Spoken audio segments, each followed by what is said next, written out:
Hello, and this grandpa is very glad you are here today because the Bible story is about Jonah being swallowed by a giant fish, which could have been a whale. After the story, I'm going to ask a question, as I sometimes do, about the story, so you can try to figure it out as we go through the story.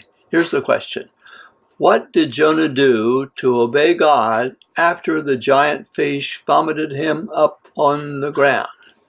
Here we go with the story. I hope you are ready. Today's Bible story begins with a man praying from an unusual place. His name was Jonah, and he was praying from inside the belly of a giant fish. How did he get there? He got there because he disobeyed God.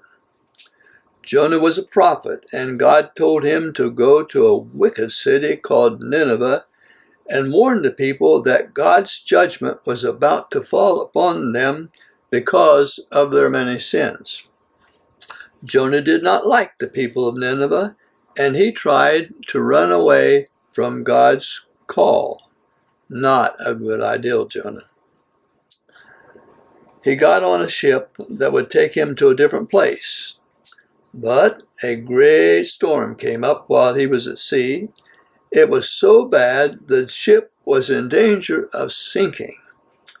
When the people learned that God sent the storm because Jonah was running away from God's call, they threw him overboard.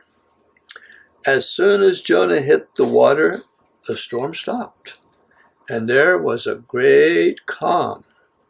That was good for the people on the ship, but not for Jonah, because a giant fish soon came by and swallowed him whole.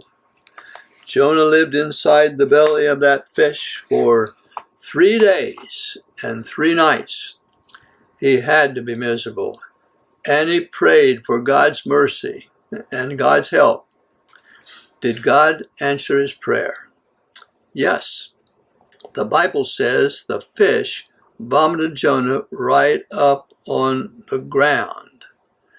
Now for the question, what did Jonah do to obey God after the giant fish vomited him up on the ground? You're right. He went straight to Nineveh and preached the message God gave to him. He told the people Nineveh would be destroyed in 40 days because of their many sins. But when they repented, God forgave them and spared their city. I'm glad God gave Jonah a second chance to obey him. And I'm glad God forgave the people of Nineveh when they repented of their sins. I think we should all be glad that our God is a merciful God. Don't you? There will be more about Jonah tomorrow. Don't miss it. See you then.